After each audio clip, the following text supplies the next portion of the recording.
We are today honored to have with us the director of Mission Vale Care Center in Port Elizabeth, South Africa. Since 1988, she has been working to establish vital programs addressing issues of poverty, community health, education within the Mission Vale settlement. Ladies and gentlemen, please welcome a lady that I met in Port Elizabeth, Sister Ethel.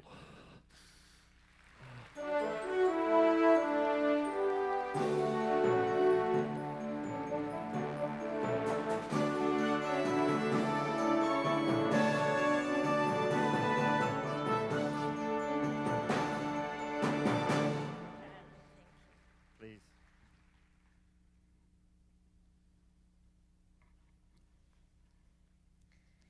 It is a great honor for me to be here, and I thank the Rotary International President, Karl Wilhelm Steenhammer, for his invitation. I was born in Lissycasey, Ireland, but now I come from a place in South Africa with many stories and many lived experiences of the harsh reality of life in which the people live. The place is called Mission Vale. I went there 19 years ago at the youthful age of 43. After a walkabout and talking with the people, I very soon became aware of the ravages of poverty and the paralysis of illiteracy. These were the days of the apartheid regime, and when the parents were not registered, the children did not have a right to go to school. So I began with what was available to me, namely a tree. And it was under its shade, day after day, I taught the children how to read and write. I will never forget the day a little girl wrote her name for the first time, and she also wrote, "I am beautiful." She was 13 years of age. The tree was my school for 4 hours each day, and then it became a clinic. I am a nurse by profession, and for the rest of the day, I took the blood pressures, attended to the wounds that were long neglected, and rendered medication for the many ailments that were presented to me. It took me many hours to clean those wounds of the maggots that filled them, and medication was very, very difficult to obtain. Now, let me tell you a little bit about the living conditions in the vicinity of this tree. These are examples of the homes that the people live in throughout Mission Vale. Each of us here was born with a survival kit that we take for granted. Our coming into the world was anticipated with joy. We were registered at birth. We lived in a home that was safe and secure. We were loved and cherished. And we never went to bed hungry. I am sure that most of us cannot remember learning how to read. It was part of our daily routine. Those of us who read often and with pleasure cannot imagine a life without the companionship of books. Not so in Mission Vale. You can see from the very structure of the homes that the rain comes through and the wind, which is a feature of Port Elizabeth's climate, howls through the many holes and crevices. It is in those homes where I have spent many, many hours cupping a candle to enable a child to do his or her homework. So quickly would a candle disintegrate into a blob of wax.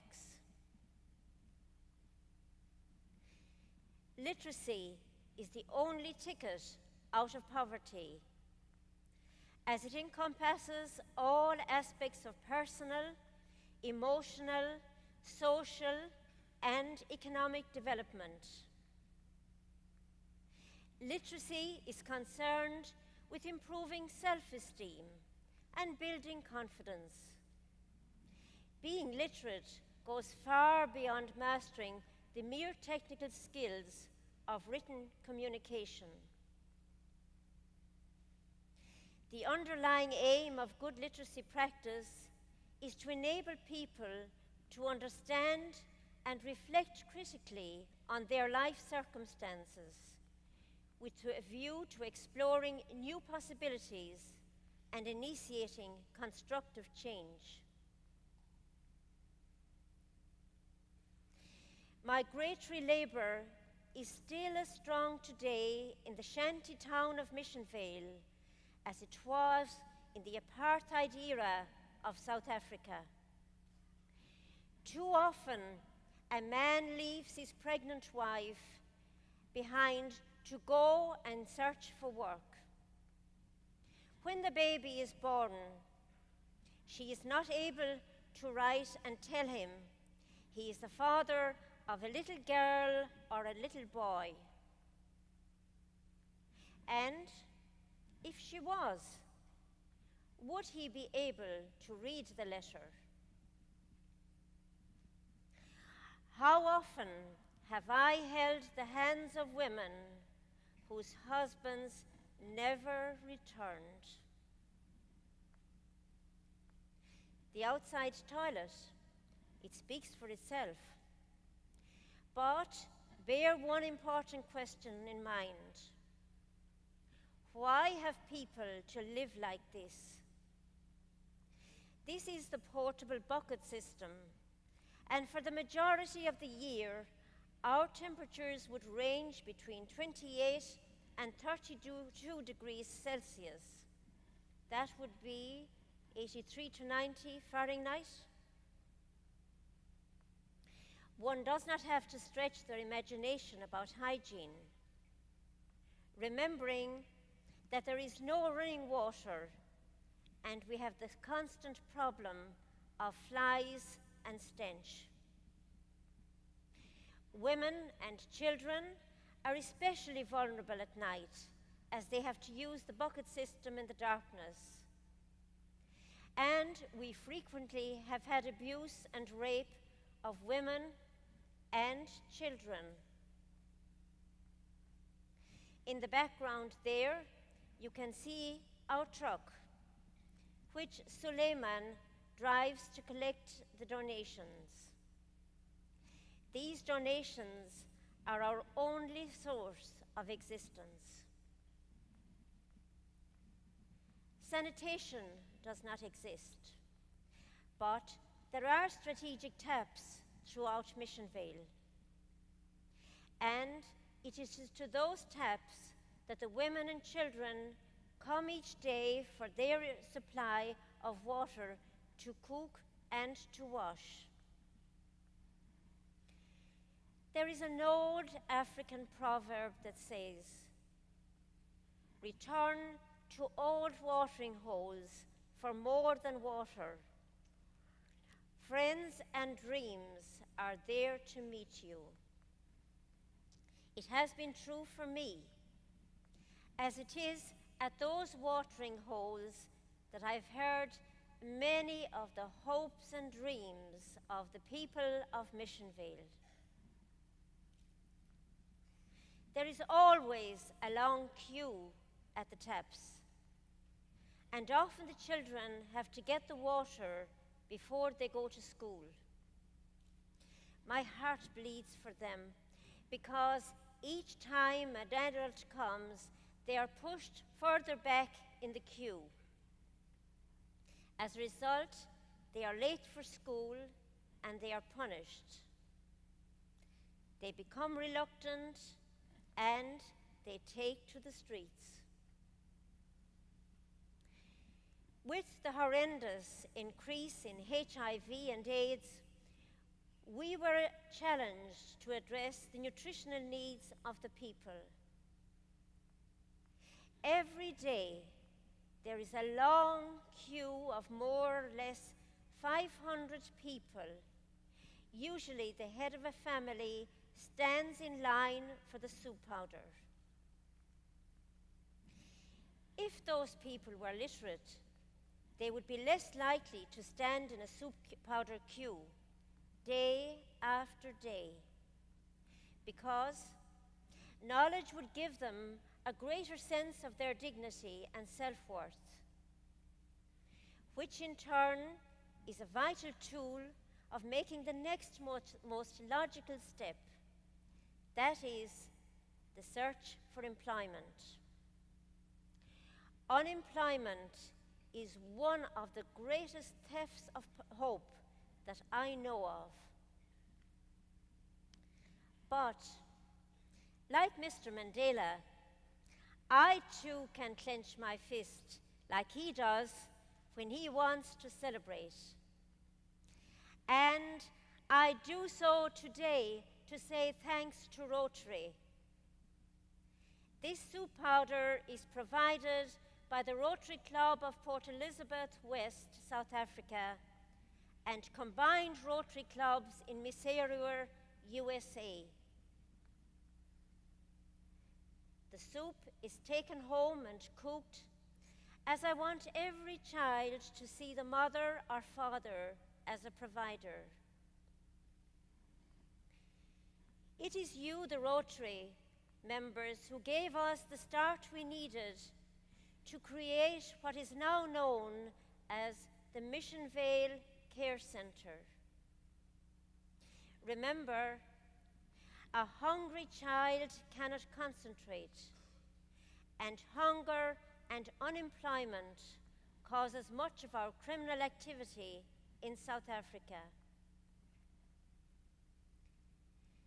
Each person who comes for soup and bread brings recyclable material. This has a threefold benefit. The bread and soup is not seen as a handout, and therefore it retains the people's dignity. The barefooted children are less likely to get cuts, and it cleans up the area, as there are no municipal receptacles for their garbage. We sell the recyclable material to help pay for the bread. There are times when I have little else than love and compassion to share with the people. Here you see a woman whose daughter has died of HIV. And here, this lady has just been discovered that she's HIV positive.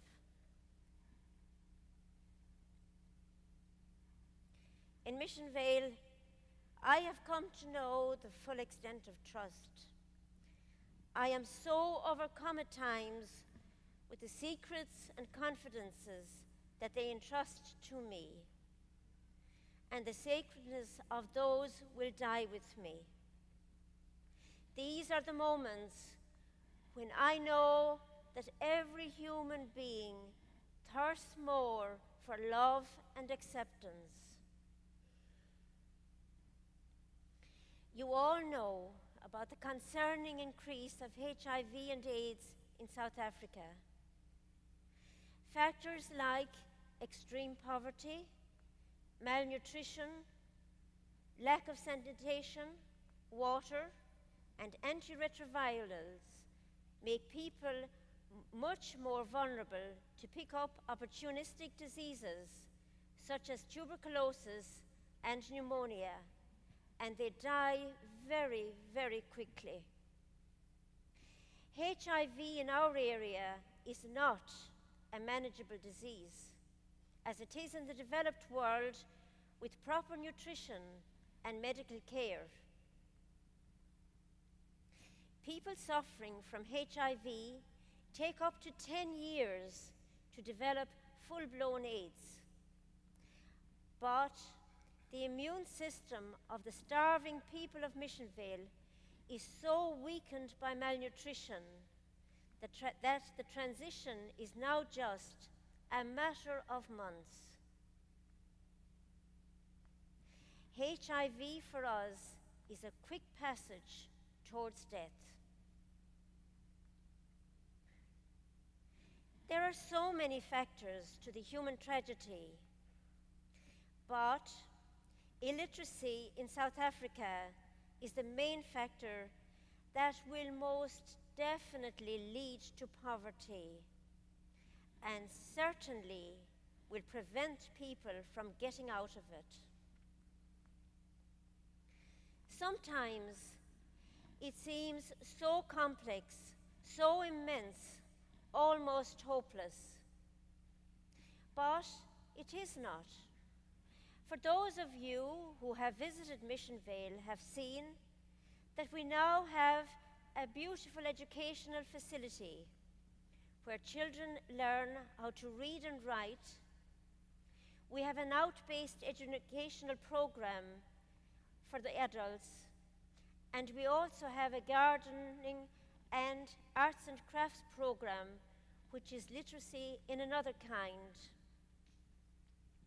We have no violent break-ins, thanks again to Rotary for the security of the fence that they have put around our complex. And let me tell you about the magic that the Rotary Club of Port Elizabeth West brings to the children's lives at Christmas time through the Tree of Joy. I don't know if you're familiar with that. The children in Mission Vale don't have toys, and they certainly don't receive presents of any kind. But when I see the joy in their eyes after they unwrap their Christmas presents, I see much more than that. I see their future brightened. These toys spark their imagination and take them to a different place, a place of hope. They are such an important motivation for their education. And even throughout the whole year, I see these children playing with their toys as they cherish them so much. If each of us takes a part of the whole and work on our piece together, someday the vicious cycle of poverty will be broken, and the misery which I wake up to each day and see with the twilight giving way to darkness will end. I am most grateful for this opportunity to share with you what I experience from the paralysis of illiteracy in Mission Vale. And I am grateful for your interest and concern. It is so wonderful for me to be among the Rotary family, as you are very, very special to me. And I'm tremendously grateful to so many for coming to hear me this morning. I have to say thanks again to Carl Willem Steinhammer and his wife Monica for their wonderful visit to us last November. You know, we all have special times in our lives, times that are engraved in our hearts. And I often say when people visit Mission Vale, that's where Carl Willem and Monica stood. It was just one of those special times, and truly, forever, it will be engraved in my heart. I know his term is over, but never, never his visit. I conclude in song now as a prayer and hope on behalf of all of us here, for the children, our future.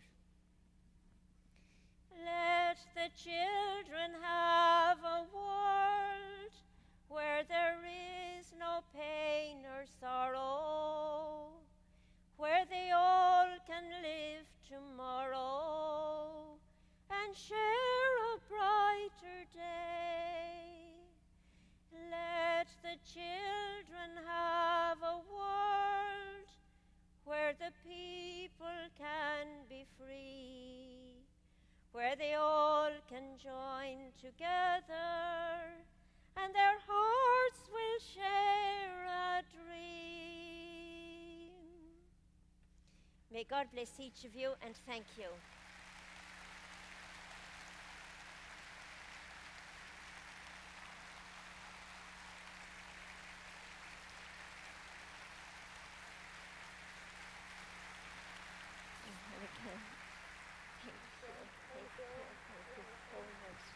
Thank you, Monica. Listen. Thank you. Thank you Carol, very, thank you you. very. Thank you so much. Thank you. Thank you for Okay, trusting her. me.